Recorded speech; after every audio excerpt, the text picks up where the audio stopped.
বুঝে একটা ভুল করছি, সবার কাছে আমি ক্ষমা চাই, আমি বাঁচতে চাই। যে আজকে ছাড়ছে যে আমার মেয়ের পেটে বাচ্চা এসে রাস্তাঘাটে চললে পরে বলে যে মেয়ের বাপ। এখন আমরা বুঝতে পারতেছি সোশ্যাল মিডিয়ায় কি করতে পারে। যে আমি অনেকবার নিষেধ করার পরেও সে ভিডিও করছে।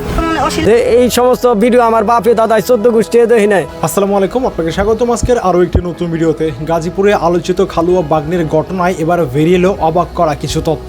চলুন প্রথমে একটি ভিডিও দেখে আসি, তারপর আমি এই বিষয়ে বিস্তারিত আলোচনা করবো। দর্শক, ভিডিওটি প্লে করার আগে আপনার কাছে ছোট্ট একটি রিকোয়েস্ট, এখনও যারা আমাদের চ্যানেলটি সাবস্ক্রাইব করেননি, নিত্য নতুন ভিডিওর আপডেটগুলো পেতে চ্যানেলটি সাবস্ক্রাইব করে আমাদের সঙ্গেই থাকুন। না বুঝে একটা ভুল করছি, সবার কাছে আমি ক্ষমা চাই, আমি বাঁচতে চাই। যে আজকে ছাড়ছে যে আমার মেয়ের পেটে বাচ্চা এসে রাস্তাঘাটে চললে পরে বলে যে মেয়ের বাপ।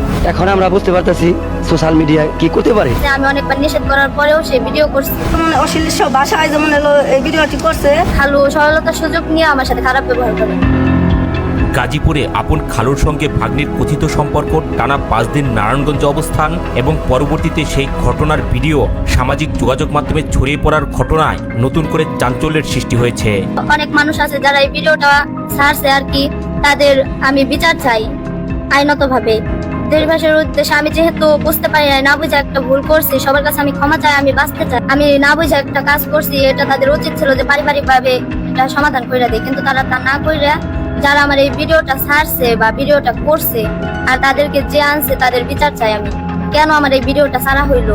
ভিডিও ছড়িয়ে পড়ার পর শুধু ঘটনাটি আলোচনায় আসেনি, বরং এর প্রভাব পড়েছে এই তরুণী ও তার পরিবারের উপর। যেমন আমার মেয়ের যেমন এই ভিডিওটি ছাড়ছে, এই ভিডিওটি কিভাবে মনে করেন বন্ধ করা যায়, এটা আপনার কাছে আবেদন রইলো। যেমন ধরেন যে আজকে ছাড়ছে যে আমার মেয়ের পেটে বাচ্চা এসে নানা কিছু দিয়ে আপনার ছাড়তেছে, কিন্তু আমার মেয়ে তো মনে করেন এত বড় কাজ করে নাই। ভুক্তভোগী পরিবারের দাবি, সামাজিক যোগাযোগ মাধ্যমে ভিডিও ছড়িয়ে পড়ার পর থেকে তারা চরম সামাজিক ও পারিবারিক চাপের মধ্যে রয়েছে। রাস্তাঘাটে চলতে পারি না, রাস্তাঘাটে চললে পরে বলে যে মেয়ের বাপ।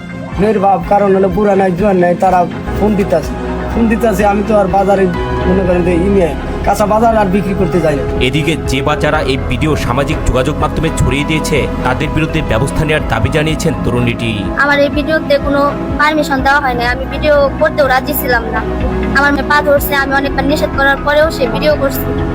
ভিডিও করার পর ওরা আর কি বাজেভাবে অনেক জিনিস বানিয়ে ছাড়তেছে। তিনি বলেন, না বুঝে এবং পরিস্থিতির কারণে খালুর সঙ্গে সম্পর্কে জড়িয়ে পড়া তার জীবনের একটি বড় ভুল, কিন্তু সেই ঘটনার ভিডিও সামাজিক যোগাযোগ মাধ্যমে ছড়িয়ে পড়ার পর এখন তিনি মানুষের সামনে দাঁড়াতে অস্বস্তি বোধ করছেন।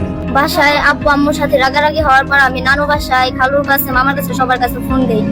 তারপর আমার খালু আমার ফোন ধরে আমার সাথে কথা বলে যে আমার কাছে চলে আসো, আমি তোমাকে মাদ্রাসায় ভর্তি করে দেবো, এই জায়গায় ভালোভাবে রাখবো, আর বাসায় যাইতে হবে না। সেই জন্য আর কি আমি তার উপর বিশ্বাস করে যাই। তখন সে বললো, আমরা তো বাসা বদলাইছি, তোমার খালা 2 দিন পরে এই জায়গায় আসবে।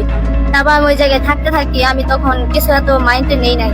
তারপর 2 দিন পরে আর কি আমার খালু সরলতার সুযোগ নিয়ে আমার সাথে খারাপ ব্যবহার করে। তরুণীর অভিযোগ, ভুলের পর ভুলভাবে তার ব্যক্তিগত বিষয় সবার সামনে চলে এসেছে, আর এই কারণে তার স্বাভাবিক জীবনযাপন কঠিন হয়ে পড়েছে। আর আমি এই অবস্থায় বাড়ির বাইরেও বেরোতে পারি না, কোনো জায়গায় যাইতেও পারি না। ঘটনার ভিডিও যেন সামাজিক যোগাযোগ মাধ্যমে ছড়িয়ে না পড়ে সেজন্য তারা একজন কন্টেন্ট ক্রিয়েটরের কাছে অনুরোধ করেছিলেন। তাদের দাবি, বিষয়টি সামাজিকভাবে সমাধানের চেষ্টাও করেছিলেন তারা। এখন আমরা বুঝতে পারতেছি সোশ্যাল মিডিয়ায় কি করতে পারে। আমরা তো আগে বুঝতে পারি নাই যে এই মিডিয়া কি করতে পারে। এখন আমাদের যে পর্যায়ে গেছে, আমার বোনেও এই আফসোসটা রাখতে পারতেছে না, আমরা আফসোসটা রাখতে পারতেছি না। এখন আমার যে এই সমস্ত ভিডিও আমার বাপে দাদাই 14 গোষ্ঠী দেখি নাই, যে এইভাবে টর্চারিং করে, যে বলে যে এই মেয়েটা 4 দিন গেছে 4 দিন। এই ধরনের টর্চারিং, যে কয়বার থাকছো, কয়বার গেছো, এই সেই এগুলা বাদ দিয়া যদি কইতো যে তোমরা কয়দিন ছিলে বাইরে, কয়দিন ছিলে, যে সামাজিক ভাবে যদি কইতো যে 4 দিন বাসা বাড়ি আসছিলে তোমরা। রাস্তাঘাটে চলতে পারি না, রাস্তাঘাটে চললে পরে বলে যে মেয়ের বাপ কারণ হলো বুড়া নাই জোয়ান নাই, তারা ফোন দিতেছে। আমি তো আর বাজারে মনে করেন যে নিয়ে কাঁচা বাজার আর বিক্রি করতে যাই না, কারণ মেয়ের লাইফ। এই মেয়েটার বয়স কিরকম হবে? তাইলে এই হাসি ঠাট্টা যদি আরম্ভ হয়ে যায়, তাহলে মেয়েটা তো মনে করেন লাইফ নষ্ট হয়ে গেল। লাইফ নষ্ট হইলো না। আমি প্রশাসনের কাছে অনুরোধ রাখি যে এর বিচার চাই আমি। এই ভিডিওটা রং সাইড করছে, আপনারা দেখেন কিরম রং করছে, আপনারা দেখেন এরকম বাচ্চা বয়সের মেয়েটা। দর্শক, আশা করি সম্পূর্ণ ভিডিওটি দেখেছেন। দর্শক, এই ভিডিও সম্বন্ধে যদি আপনার কোনো মতামত থাকে তাহলে অবশ্যই কমেন্ট করে জানাবেন। ভিডিওটি ভালো লাগলে একটি লাইক করবেন। দেখা হচ্ছে পরবর্তী কোনো ভিডিওতে। সেই পর্যন্ত সবাই ভালো থাকবেন, সুস্থ থাকবেন। আল্লাহ হাফেজ।